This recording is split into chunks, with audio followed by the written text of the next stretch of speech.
Assalamualaikum warahmatullahi wabarakatuh. Alhamdulillahirabbil alamin alladzi hadana li hadza wa ma kunna linahtadiya laula an hadana Allah. Wassalatu wassalamu ala asyrafil anbiya'i wal mursalin sayyidina Muhammadin wa ala alihi wa sahbihi wa barik wa sallim ajma'in. Subhanallah la ilma lana illa ma 'allamtana innaka antal alimul hakim. Wa la haula wa la quwwata illa billahil aliyyil azim. Rabbi shrah li sadri wa yassir amri واحلل عقدة من لساني يفقهوا قولي. قال المؤلف رحمه الله تعالى ونفعنا به وبعلمه في الدارين آمين. بسم الله الرحمن الرحيم. الفاتحة أن الله الكريم يفتح علينا وافتح على الأنبياء والمرسلين وعلى آله وصحبه وآل بيته الطيبين الطاهرين أجمعين وفتح العارفين ويفقهنا في الدين ويعلمنا التأويل ويهدينا إلى سواء السبيل ويفيض على قلوبنا ما أفاضه على قلوب عباده الصالحين خصوصا إلى روح حضرة الشيخ عارفين بن حسن ومن علمنا ومن أنجزنا ومن دعانا من الله يرزقنا العلم والعمل ويحفظنا ويغفر ذنوبنا ويذهب غيظ قلوبنا وينشدنا من مضلات الفتن ما ظهر منها وما بطن وأن الله يجعلنا من المقبلين والمقبولين ومن الفائزين في الدنيا والعالمين وأن الله يصلح ويرحم العباد والبلاد وأن الله يرضى بنا والمسلمين في جميع أحوال الدين والدنيا والآخرة وأن الله يحفظ علينا الإسلام والإيمان ويختم لنا بالحسن في خير ولطف وعافية وإلى حضرة النبي المصطفى محمد صلى الله عليه وسلم. الفاتحة. الحمد لله رب العالمين.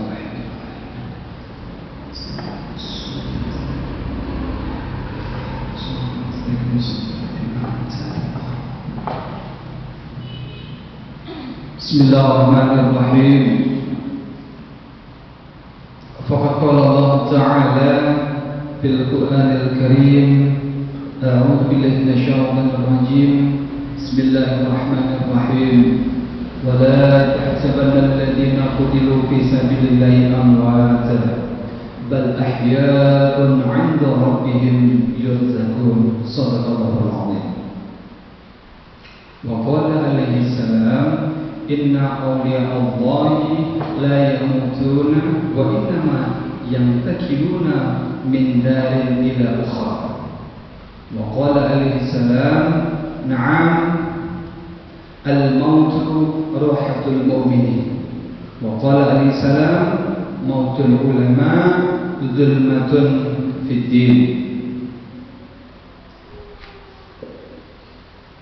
Para ibu hadirin Majelis Ta'lim Al-Hidayah yang sama-sama mendoakan Allah Subhanahu wa Ta'ala, kembali kita lanjut majelis ta'lim kita. Mohon maaf dari sebelumnya, sebetulnya jadwal minggu ini Ustaz Khairuddin, namun beliau masih ada perhalangan. Kita doakan bersama semoga beliau disegerakan sembuh daripada penyakit yang menimpanya. Gak ada salahnya pada kesempatan ini kita bacakan doa Fatihah bersama. Semoga beliau diberi kesehatan dan bisa untuk melanjutkan mengisi majelis ta'lim karena jadwal beliau sebetulnya padat juga. Kita sama-sama bacakan al-hadiniyah wa ila hadratin Nabi al-Fatihah. Alhamdulillah ar-Rahmanir-Rahim maliki yaumiddin. اهدنا الصراط المستقيم صراط الذين أنعمت عليهم غير المغضوب عليهم. Bismillahirrahmanirrahim. Melanjutkan daripada pembahasan tentang keutamaan mengingat kematian. Hadis berikutnya di sini disebutkan waqala alaihi salam, inna awliya Allahi la yamutun. Sesungguhnya mereka para wali Allah. Wali, istilah wali itu kekasih. Ya, mereka sesungguhnya para wali Allah itu tidak meninggal, tidak mati. Wa innama yantakiluna fi darin ila asar. Akan tetapi mereka ini hanya berpindah tempat ila min darin ila ukhra, yang dari negeri dunia yang kita lihat ini ila ukhra, yakni ke negeri yang tidak bisa kita lihat, yakni dari alam dunia ke alam kubur. Makanya di sini nggak ada salahnya kalau pemahaman kita ahli sunnah wal jamaah, kita bahkan ini dianjurkan untuk ziarahi para wali. Namun kalau kita menemui paham-paham di luar ahli sunnah wal jamaah, dilarang mereka. Kadang-kadang mereka bahasanya katanya nggak ada dalil, mana nggak ada dalilnya. Bahkan beberapa sejarah, bahkan ada sebuah cerita di sana ada orang buta menziarahi daripada ziarah makam Rasulullah. Bukan berarti memintanya kepada Rasulullah, bukan, tapi hakikatnya ini mencari syafaat, mencari berkah. Jadi orang buta yang mendatangi di makam Rasulullah katanya, ya Muhammad, ishfini. Artinya apa? Wahai Muhammad, beri berkah ulun ini, sembuhkan mata ulun ini. Orang buta ini. Begitu sampai di rumah, terbuka, terbejalak matanya. Ini bukti sejarah dalam cerita sahabat-sahabat banyak yang namanya tawasul kepada kekasih-kekasih Allah itu ada barokahnya. Tapi kita jangan salah niat lagi. Minta sesuatunya, minta juga kuburan situ kan ya. Mana dalilnya bahwasanya mereka para wali Allah, kekasih Allah itu tidak mati? Di dalam Al-Quran Allah Subhanahu wa taala berfirman, وَلَا تَحْسَبَنَّ الَّذِينَ قُتِلُوا فِي سَبِيلِ اللَّهِ أَمْوَاتًا بَلْ أَحْيَاءٌ عِندَ رَبِّهِمْ يُرْزَقُونَ. Ini dalilnya bahwasanya mereka para wali kekasih Allah tidak mati, dan bahkan kita dianjurkan untuk bisa menziarahi ke sana. Makanya kemarin syukur alhamdulillah beberapa jamaah kita sudah ziarah wali sana juga yang pernah tahun 2013 itu. Jadi sejarah wali songo ini adalah orang yang membawa Islam di Indonesia ini. Karena Islam ini sejarahnya Hindu-Buddha, yang membawanya adalah mereka para wali songo. Jadi diakui atau enggak, pedatuan kita ya Hindu-Buddha. Makanya mohon maaf, dalam tradisi kebudayaannya yang mohon maaf yang masih jauh daripada pesantren, masih ada tradisi-tradisi yang mohon maaf katanya mewarisi pedatuan, masih ada. Diakui atau enggak, karena ya mohon maaf keturunan kita di Indonesia itu rata-rata Hindu-Buddha dari sejarah nasab kita itu. Cuma begitu masuk wali songo diberantas oleh pemahaman Islam. Jadi di Al-Quran, wala tahsabanna alladziina qutilu fi sabilillahi amwata. Apa kata Allah difirmankan dalam Al-Quran? Jangan kamu beranggapan orang-orang yang telah meninggal dunia di jalan Allah itu mati. Bukan. Kata Allah ini bukan. Bal ahya'un 'inda rabbihim yurzaqun. Tetapi mereka hidup di sisi Allah Subhanahu wa taala, bahkan mereka diberi rezeki. Makanya lagi-lagi mereka yang takut mati itu rata-rata mereka yang ada beriman. Tapi kalau kita beriman, kita paham dengan ilmu tauhid, yang namanya mati sudah kudrat iradat Allah. Kalau sebentar kita mati itu bahkan disebutkan di sini waqala alaihi salatu wassalam, na'am al-mautu rahatul mu'min. Dalam hadis lain baginda Nabi Muhammad sallallahu alaihi wasallam beliau bersabda, iya, kematian orang yang mukmin itu adalah kematian itu merupakan istirahatnya bagi orang yang beriman. Dalam keseharian kita memang kita tahu bagaimana kita dalam rutinitas kita mengarungi roda kehidupan, dari bangun mohon maaf yang sering tahajud jam 4:30 bangun, kemudian habis tahajud mungkin sambil memasak dan lain sebagainya, yang mungkin sakit pendapatannya dia akan berjalan sejauh mungkin mencari di mana yang bisa menghasilkan uang. Dan ketika ajal menjemput, maka dikatakan al-mautu rahatul mu'min. Mati itu adalah merupakan istirahatnya bagi orang yang beriman. Makanya ada juga disunahkan untuk orang yang meninggal menguburnya ini, kalau disunahkan, dianjurkan oleh para ulama, hufratun min hufratin. Ini yang dianjurkan, yakni orang mengubur itu yang lebih bagus bukan peti bentuknya, tapi galian, liang lahat bentuknya itu, karena kepala kan di sana, digali, habis digali lurus, di sini dilubangin ini. Ini namanya hufratun min hufratin. Ini disunahkan. Maka ibu-ibu nanti berpesan sama anak, cucu, menantu, ya, ketika meninggal dunia, pesannya sekarang. Jangan nanti kalau sudah meninggal berpesan. Kenapa? Itu anjuran. Yang lebih bagus begitu. Karena kalau peti, ya, peti boleh-boleh saja, tapi kurang afdal. Yang afdal itu adalah hufratun min hufratin, yakni lubang di dalam lubang. Artinya lubang itu turun, nah nanti yang ujung sebelah sini itu berlubang lagi begini untuk menghadap. Nah hikmahnya, kalau sudah digali kada runtuh, insya Allah ketika ditimbun kada runtuh. Efek atau dampak orang yang pakai peti, ketika peti itu rata-rata mohon maaf kada umur panjang. Ketika nanti kayunya itu jabuk, runtuhlah itu biasanya kayak begitu. Peti itu sebetulnya untuk menyelamatkan kalau air, mohon maaf, kalau kuburannya ada berair itu boleh-boleh saja, yang ada airnya atau dan sebagainya.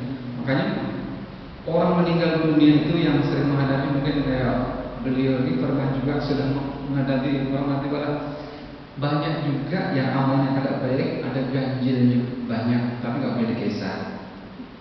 Untuk kita aja, belum di alam kuburnya, belum ditutup timbul, yang hidup sudah bikin susah. Kenapa? Yang amalnya kada baiknya. Untuk insya Allah sini baik semuanya. Semoga baik semuanya, kita doakan. Sudah digali, ukurannya sudah pas. Ketika mayat mau dimasukkan, kada muat, mengecil pulang, digali pun kada mau juga, digali pulang, gitu pulang sampai yang kesekian kali. Ini menandakan namanya kurang baik. Tidak usah ditunjuk siapa. Memang ada, kalau orang yang sering menghadapi mayat yang amalnya kurang baik, ada yang ganjil. Ada juga yang digali, air terus, sudah banyak dituang keluar, banyak sudah keluar lagi. Nah, hati-hati. Apakah masuk di antara kita? Dan mohon maaf, ada sedikit cerita ini gara-gara mulut. Ada di kampung ibu, karena tugas sidin, hobinya memandi orang mayat, orang mati, mayat ini mandi. Sidin, tugas sidin itu kan hobi. Tapi yang dihadapi ini kata-kata pelacur. Tahu pelacur dulu? Mohon maaf. Ya orang ada baik sudah. Yang dia tahu hampir tiap malam itu si perempuan ini melayani si hidup belang laki-laki yang nakal-nakal itu. Ketika si orang yang biasa memandi mayat ini bergelitik di hatinya, wah ini orang kada bagus juga, bergelitik di hatinya aja, semalam ini berapa kali sih jadi melayani, diucapkannya di hadapan si mayat. Ini kan ada orang tahu hatinya aja ini dalam kisahnya itu.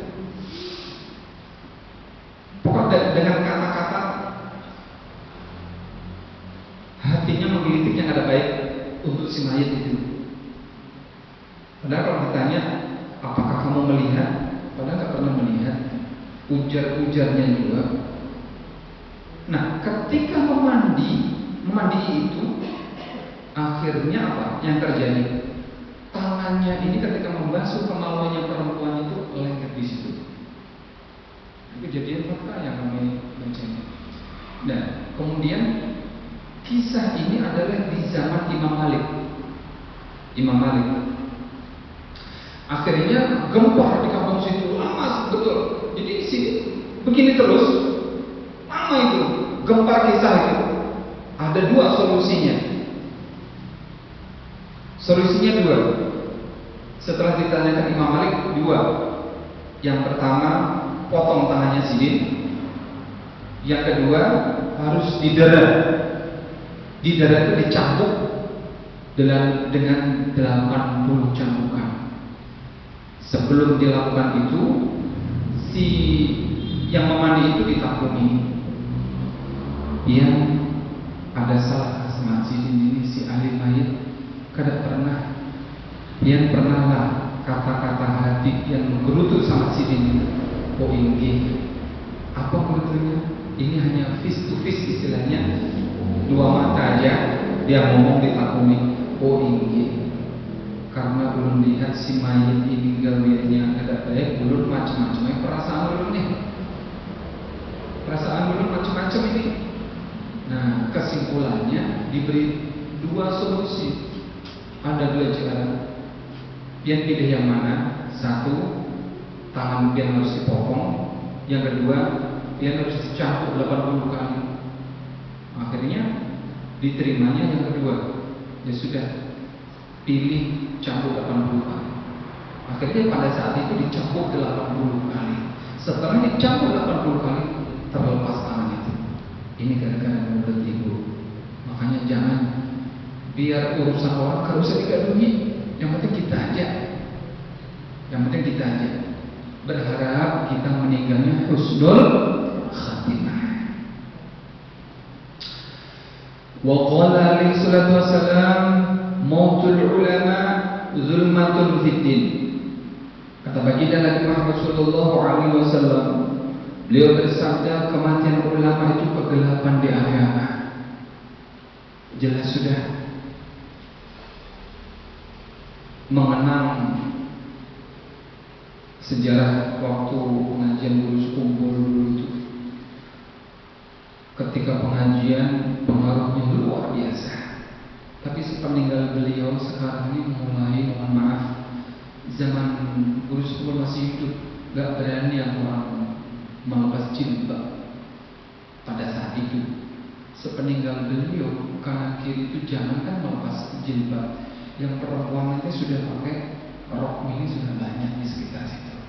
Ini kan merupakan tanda kematian ulama itu kegelapan bagi agama. Dan ini juga makanya pian itu kalau ada pengajian, mumpung masih ada guru, mumpung masih ada yang masih bacaan, dikaji. Masalahnya hati kita ini, ya. Kalau kita badan ini kan untuk suplemen kita kan minum jamu mungkin ya, mungkin walaupun pahit jamu itu diminum aja karena untuk kesehatan. Tapi kalau jamu untuk suplemen kita, untuk roh, untuk jasad kita, itu adalah ceramah agama. Makanya kalau sudah sampai sebulan 2 bulan nggak pernah dengar nasihat untuk masuk di dalam jasad kita, ini biasanya susah benar untuk menerima nasihat.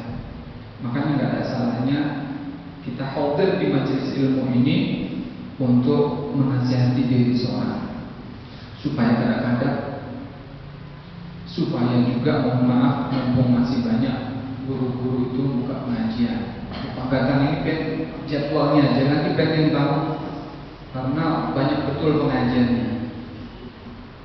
Cuman kami berpesan, pengajian itu kalau di mass media, baik di YouTube atau Instagram atau Facebook, hati-hati itu. Orang belajar itu kalau tidak tahu latar belakangnya, hati-hati. Kalau paham di luar ahli sunnah wal jamaah, akhirnya nanti yang ada perpecahan di antara jamaah. Karena apa? Yang satu hendak bertahlil, yang satu haram, bid'ah, syirik. Nah, apa jadinya? Salah memilih, ya, salah memilih guru. Karena apa? Sering, mohon maaf, ada juga orang yang punya alasan kenapa dia kadang datang ke majelis taklim, Pak. Ada aja paman YouTube. Kan YouTube diandalkan. Nggak taunya yang dilihat mereka pemahaman di luar Ahlussunnah wal Jamaah. Yang taunya bid'ah, syirik dan lain sebagainya. Akhirnya, ya, makanya ketika kita mendengarkan ceramah agama itu dilihat yang nyata pandangan sang guru yang kita lihat, pandangan siapa yang menyampaikan itu awal. Kalau penrancang mendengarkan ceramah agama yang bukan golongan pian, anggap mohon maaf K7 mendengarkan ceramahnya non muslim semua, hati-hati pian. Dari pandangannya itu sudah mengandung sejenis magnet gaya tarik yang pian suatu ketika bisa terperosok. Makanya kalau sudah bukan faham kita ini, kalau sudah kada rasuk dengan ajarannya, kada saling tolong. Di antaranya, mohon maaf, kalau siaran televisi itu Roja, di sana itu pernah dibuka MUI Sekalsel karena pemahamannya adalah di luar Ahlussunnah wal Jamaah. Yang ada dia menghakimi umat Islam sendiri, bid'ah, syirik, kemudian dan lain sebagainya. Padahal kita yang Ahlussunnah wal Jamaah ini kadang mau menyalahkan orang. Kalau dia menyalahkan terus, seakan-akan kita salah, amalan kita salah semuanya. Kira-kira apakah golongan mereka itu panitia syurga? Belum tentu di hadapan Allah dia paling benar. Tapi kita sudah disalahkan, bid'ah, syirik dan lain sebagainya. Makanya hati-hati. Bahkan itu di kuburan itu seandainya diperlihatkan bagaimana dahsyatnya malaikat itu menyiksa daripada orang yang ada di alam kubur yang kada beribadah semasa hidupnya di dunia, mungkin dia mau guring kali guring. Kenapa? Karena ada sebuah cerita ayam saja, ayam nih, cerita ayam. Ketepatan ayam ini si pemiliknya itu dekat dengan kuburan. Ketika ayam mencari makanan di tanah dengan cakarnya dia mengais-ngais kayak begini, di situ dia terdengar karena ketepatan yang dicakar-cakar mengais makanannya di area sekitar kuburan. Dalam kisah ceritanya itu, ketika mengeruk dengan cakarnya itu, di situ dia terdengar siksaan si ahli kubur itu. Jadi bahasa kita pekucian lah. Makanya ada ayam yang biasa berteriak, dan sebagainya. Ini ayam ceritanya ketakutan mendengar daripada siksaan di alam kubur, sehingga ayam itu langsung pulang ke rumah. Dia bahasa kita ini langsung kedinginan, panas dingin, besoknya mati ayam. Ini ayam. Memang ayam dalam hadis itu diperdengarkan daripada siksa alam kubur. Jin itu diperlihatkan juga. Binatang hampir semuanya diperlihatkan. Cuma manusia yang tidak diperlihatkan. Makanya kalau doanya orang yang meninggal, orang yang beriman, doanya, ya Allah, ya Tuhan, lepaskan kiamat supaya udah cepat merasakan kenikmatan surga. Ini doa daripada si mayat yang orangnya memang beriman. Tapi kalau orang kada beriman, dia nggak ada kata-kata lagi. Dia maunya lari dari alam kubur itu. Makanya orang-orang kafir itu sampai mengatakan, ya laitani kuntu turaba, wahai Tuhan kami, seandainya ulun boleh meminta jadikan ulun ini sebagai debunya saja. Dengan niat maksud tujuan kalau jadi debu, ini akan disiksa. Tapi itu sudah mustahil. Dia diberi kehidupan setelah mati setelah mati dihidupkan oleh Allah di dunia, diberi ayat Al-Quran, diberi peringatan dan lain sebagainya, dia selalu ingkar dan selalu ingkar dan selalu ingkar. Akhirnya dia sampai meninggal dunia, sampai mati baru dia tahu itu siksa kubur. Makanya orang meninggal dunia itu ketika diletakkan di liang kubur, didudukkan, nah disitulah langsung terbangun si mayat ini. Nah ini nanti ada ceritanya.